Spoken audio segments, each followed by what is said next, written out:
Will men live for 300 years? మనుష్యులు 300 ఏండ్లు బ్రతుకుతారా అనేది ఒక ప్రశ్న. చాలామంది ఈ ప్రశ్న గురించి ఆలోచిస్తున్నారు. ఎందుకంటే ఈ నెలే హైదరాబాద్లోని JNTUలో జరిగినటువంటి ఒక కార్యక్రమంలో మన దేశంలో ప్రెస్టీజియస్ సైంటిఫిక్ ఆర్గనైజేషన్గా పేరుగాంచినటువంటి ఇస్రో దాని చైర్మన్ డాక్టర్ ఎస్ సోమనాథ్ చెప్పినటువంటి ఒక విషయం. ఆయన ఏమన్నారంటే, ప్రస్తుతం విద్య, వైద్య రంగం అండ్ శాస్త్రీయ రంగాలు చాలా పురోగతి చెందాయి కనుక, అడ్వాన్స్ అయ్యాయి కనుక త్వరలోనే మనిషి యొక్క ఆయుష్కాలాన్ని పెంచేటువంటి అవకాశం ఉంటుంది. సో త్వరలో మనుషులు 200 నుండి 300 సంవత్సరాల వరకు బ్రతకొచ్చు అని ఆయన ఒక కామెంట్ చేశారు. వెంటనే అది సోషల్ మీడియాకు వచ్చింది, న్యూస్ పేపర్లోకి వచ్చింది. అండ్ ఇక చాలామంది దాన్ని రకరకాలుగా తీసుకోవడం మొదలుపెట్టారు, మాట్లాడడం మొదలుపెట్టారు. ఆయన ఒక పెద్ద శాస్త్రవేత్త, మేధావి, దాంట్లో ఏ రకమైనటువంటి సందేహం లేదు. సో ఆయన పట్ల పూర్ణ గౌరవంతో ఆయన చెప్పినటువంటి మాటను అట్లా మనం పక్కన పెట్టి, మనము ప్రతి విషయాన్ని కూడా దేవుడి వాక్యపు దృష్టికోణం నుండి చూస్తాం కనుక, దేవుడి యొక్క వాక్యంలో దేవుడు చెప్పినటువంటి సత్యమే మనకు అన్నిటికన్నా ప్రాముఖ్యం కనుక, దేవుడి వాక్యంలో ఏమి రాయబడింది, దేవుడు ఏం చెప్తున్నాడు అనేది క్లుప్తంగా మనం చూద్దాం. అండ్ మీరు చాలా వచనాలు చూడొచ్చు, కానీ మనకి ఈ సమయానికి 90వ కీర్తన 8 నుండి 10వ వచనం వరకు. మా దోషములను నీవు నీ ఎదుట నుంచుకొని ఉన్నావు, నీ ముఖ కాంతిలో మా రహస్య పాపములు కనబడుచున్నవి. నీ ఉగ్రతను భరించుచూనే మా దినములన్నీ గడిపితిమి. నిట్టూర్పులు విడిచినట్టు మా జీవిత కాలము జరుపుకొందుము. మా ఆయుష్కాలము 70 సంవత్సరములు, అధిక బలమున్న ఎడల 80 సంవత్సరములు అగును. అయినను వాటి వైభవము ఆయాసమే, దుఃఖమే, అది త్వరగా గతించును, మేము ఎగిరిపోవుదుము. 90వ కీర్తన మనందరికీ తెలిసినట్లు భక్తుడు, ప్రవక్త, దేవుని యొక్క గొప్ప సేవకుడైనటువంటి మోషే రచించాడు. మోషే ప్రార్థన అది. మోషే గురించి కూడా మనం చూసినప్పుడు, మోషే ఐగుప్తులో పుట్టాడు, ఐగుప్తులో పెరిగాడు, ఐగుప్తు యొక్క సకల విద్యలలో శాస్త్ర ప్రావీణ్యత గలవాడు. సో మోషే ఒకవేళ మీరు తీసుకుంటే గ్రేట్ ఇంటెలెక్చువల్, అకాడమిషియన్, సైంటిస్ట్ అన్నీ చెప్పొచ్చు, PhD అన్నీ ఆయనకున్నాయి ఆ కాలంలో. సో అంత నిష్ణాతుడైనటువంటి మోషే తర్వాత దేవుడి చేత పిలువబడి దేవుడి సేవలోనికి వచ్చిన తర్వాత దేవుని యొక్క ప్రేరేపణతో రచించినటువంటి మాటలు ఇవి. సో మోషే చరిత్రలో ఉన్నటువంటి ఒక గొప్ప పురుషుడు కనుక ఆయన్ని దేవుడి సేవకుడిగానే కాకుండా లోకంలో సామాజిక నాయకత్వంలో అతి పెద్ద బాధ్యతను, లక్షల మందిని నడిపించినటువంటి వ్యక్తిగా అండ్ ఈ యొక్క గొప్ప జ్ఞానం ఉన్నటువంటి వ్యక్తిగా ఏ రకంగా తీసుకున్నా కూడా ఆయన చెప్తున్నటువంటి మాటలు ఆ 8, 9, 10 వచనాల్లో 3 విషయాలు, 3 బ్రీఫ్ పాయింట్స్. 8వ వచనాన్ని గమనిస్తే, మా దోషములను నీవు నీ ఎదుట నుంచుకొని ఉన్నావు, నీ ముఖకాంతిలో మా రహస్య పాపములు కనబడుచున్నవి. సో ఆయన ఏం చెప్తున్నాడు? God seize hour sin. దేవుడు మన పాపమును చూస్తాడు. మనిషిగా ఉన్నటువంటి ప్రతి వ్యక్తి చేసిన పాపమును దేవుడు చూస్తాడు. దేవుడు జీవాధిపతి, దేవుడు జీవం గలవాడు, దేవుడు పరిశుద్ధుడు. దేవుడు నిరంతరము కునుకక నిద్రపోక తన ప్రజల్ని కాపాడమే కాదు, ఆయన పాపుల యొక్క పాపములను కూడా పసికట్టువాడు. ఆయన సర్వజ్ఞాని గనుక మానవుడి యొక్క ప్రతి పాపము ఆయన యొక్క దృష్టి ఎదుట ఉంటుంది. మా దోషములు నీవు నీ ఎదుట నుంచుకొని ఉన్నావు అంటాడు మోషే. నీ ముఖ కాంతిలో మా రహస్య పాపములు కనబడుచున్నాయి. మనం చీకట్లో చేయదలిచినవి చేసేవి అన్నీ కూడా దేవుడి యొక్క ముఖ కాంతి, ఆయన యొక్క ఫేస్ నుండి వచ్చేటువంటి లైట్ వెలుగులో అన్నీ కనబడతాయి, అన్నీ బట్టబయలైపోతాయి అని చెప్తున్నాడు. సో మొదటి పాపం ఆదాము అవ్వలు ఏదైనా వనంలో చేసినటువంటి పాపము నుండి తర్వాత మానవ జాతి చేసినటువంటి ప్రతి పాపం, అది వెలుగులో చేసిన, చీకట్లో చేసిన, అందరికీ తెలిసేలా చేసిన, తెలియకుండా చేసిన, వారి యొక్క చూపులు, వారి యొక్క మాటలు, వారి యొక్క కోరికలు, ఉద్దేశాలు, వారి క్రియలు, వారి కలలు, వారి కల్పితాలు, కృత్రిమాలు, వికారాలు అన్నీ కూడా దేవుని ఎదుట ఆయన ముఖకాంతిలో కనబడుతున్నాయి. సో దేవుడికి ప్రతి మనిషి యొక్క ప్రతి పాపపు సంగతి తెలుసు. అది మొదటి విషయం. 9, 10 వచనాల్లో 10వ వచనంలో 2వ భాగం మోషే ఇట్లా అంటాడు, నీ ఉగ్రతను భరించుచూనే మా దినములన్నీ గడిపితిమి, నిట్టూర్పులు విడిచినట్లు మా జీవిత కాలము జరుపుకొందుము. 10వ వచనం 2వ భాగంలో అయినను వాటి వైభవము ఆయాసమే, దుఃఖమే, అది త్వరగా గతించును, మేము ఎగిరిపోవుదుము. సో ఆయన మాటల్ని చూడండి, వివరించలేను కానీ ఆ మాటల్ని మీరు మెల్లగా ధ్యానించి గ్రహించండి. రెండవది ఆయన ఏం చెప్తున్నాడు? God sentenced us to suffering due to sin. మన పాపము వలన దేవుడు మనకు శ్రమ, దుఃఖము, బాధ, నొప్పి, వేదన అనే వాటిని శిక్షగా అనుమతించాడు. లేకపోతే ఆ రకంగా ఈ లోకంలో కూడా మనల్ని శిక్ష కింద ఉంచాడు. ఇది ఆదికాండం 3వ అధ్యాయం 16 నుండి 19వ వచనం వరకు చదివితే మనకు అర్థమవుతుంది అసలు ఈ పరిస్థితి ఎట్లా ప్రారంభమైంది, ఇది మనుష్య జాతికి ఎందుకు సంక్రమించింది. సో ఆదికాండం 3వ అధ్యాయంలో ఆదాము అవ్వలిద్దరు కూడా దేవుని ఆజ్ఞను అతిక్రమించి పాపం చేశారు. తర్వాత దేవుడు ఆయన స్త్రీతో, నీ ప్రయాసమును నీ గర్భవేదనను నేను మిక్కిలి హెచ్చించదను, వేదనతో పిల్లలను కందువు, నీ భర్త ఎడల నీకు వాంఛ కలుగును, అతడు నిన్ను ఏలునని చెప్పాను. ఆయన ఆదాముతో, నీవు నీ భార్య మాట విని తినవద్దని నేను నీకు ఆజ్ఞాపించిన వృక్ష ఫలములు తింటివి గనుక నీ నిమిత్తము నేల శపింపబడి ఉన్నది. ప్రయాసముతోనే నీవు బ్రతుకు దినములన్నీ దాని పంట తిందువు.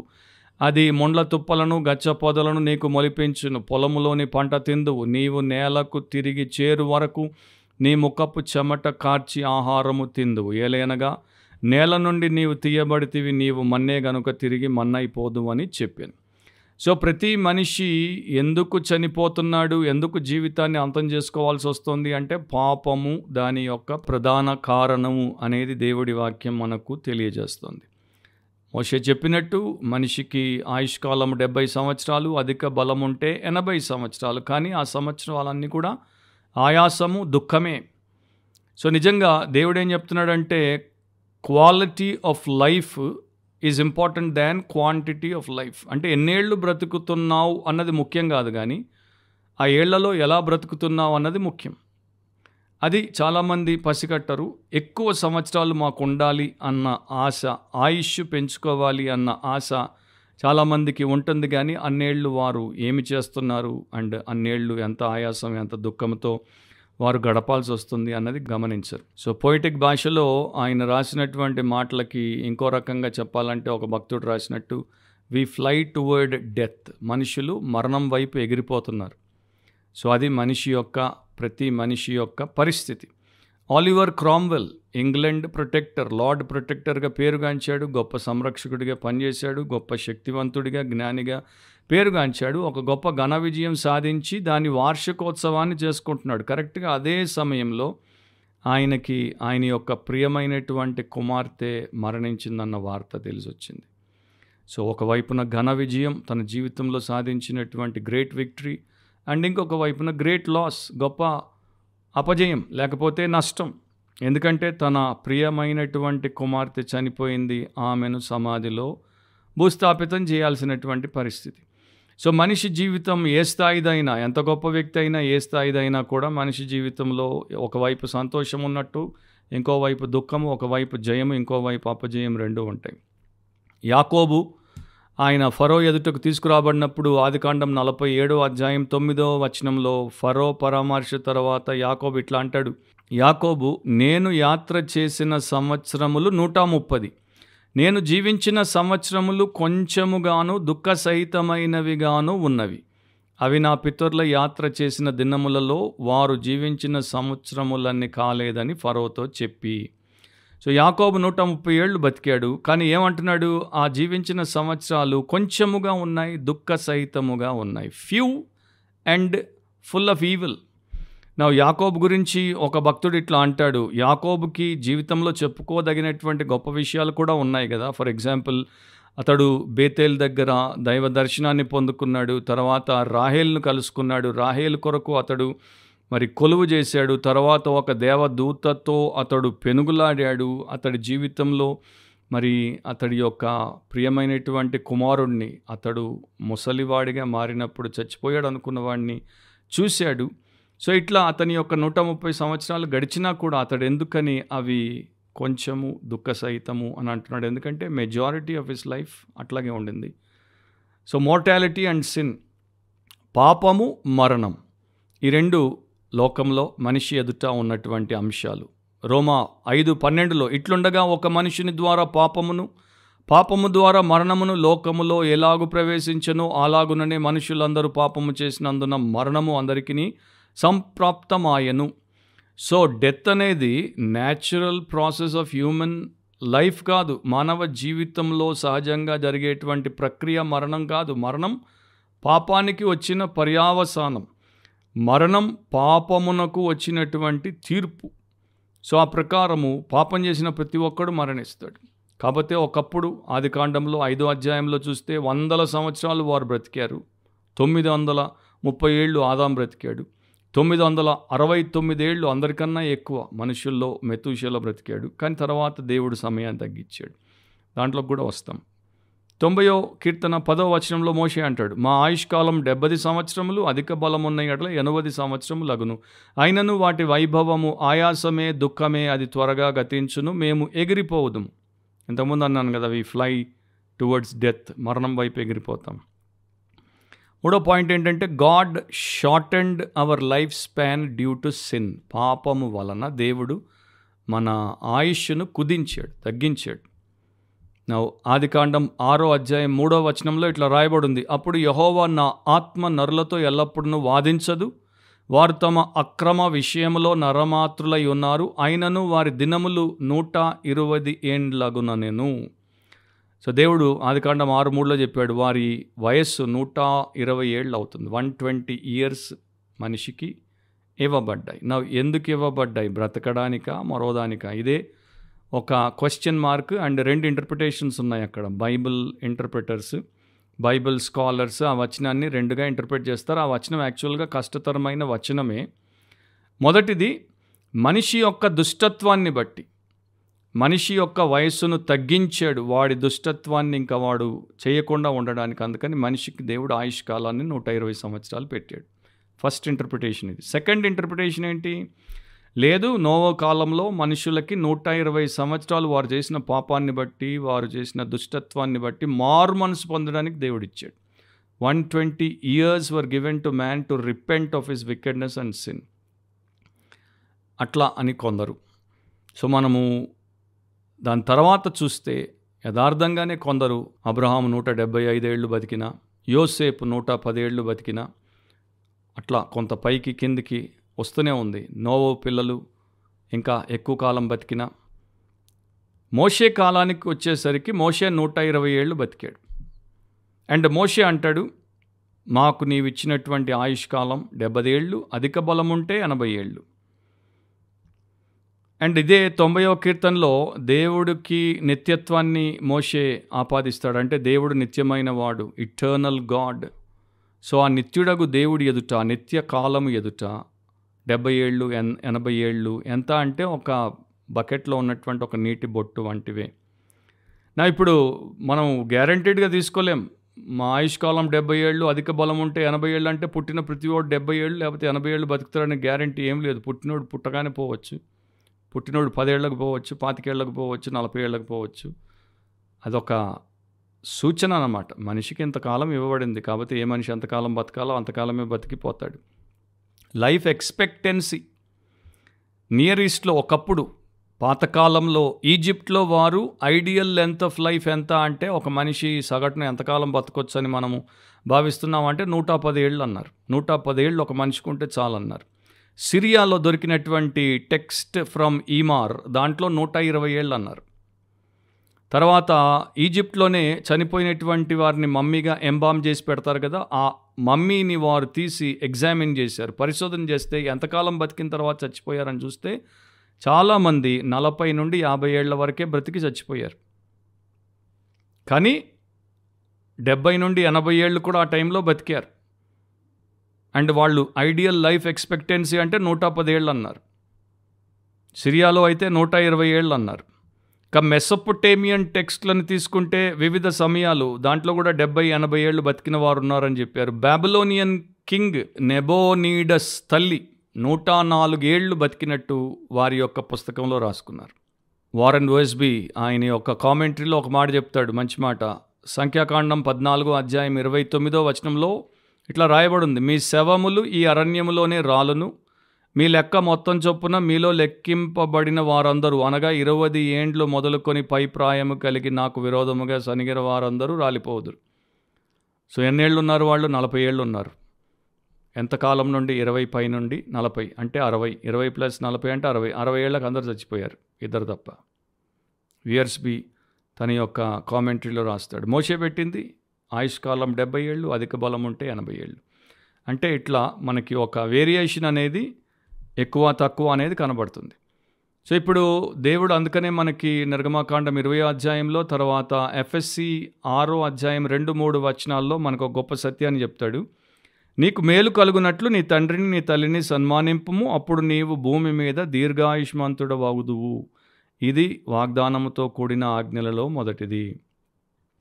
సో దేవుడి మాట వింటే, దేవుడికి లోబడితే, దేవుడికి విధేయత చూపితే, దేవుడు చెప్పినట్టు ఆజ్ఞ తల్లిని తండ్రిని సన్మానిస్తే అప్పుడు నీకు దీర్ఘాయుష్, అంటే దేవుడిని ఆయుష్ను పొడిగిస్తాడు అని ఓల్డ్ టెస్టమెంట్ న్యూ టెస్టమెంట్లో చెప్పినట్టు నీకు జరగగలదు అన్నది పౌలు కూడా ఎఫ్ఎస్సి క్రైస్తవులకు జ్ఞాపకము చేశాడు.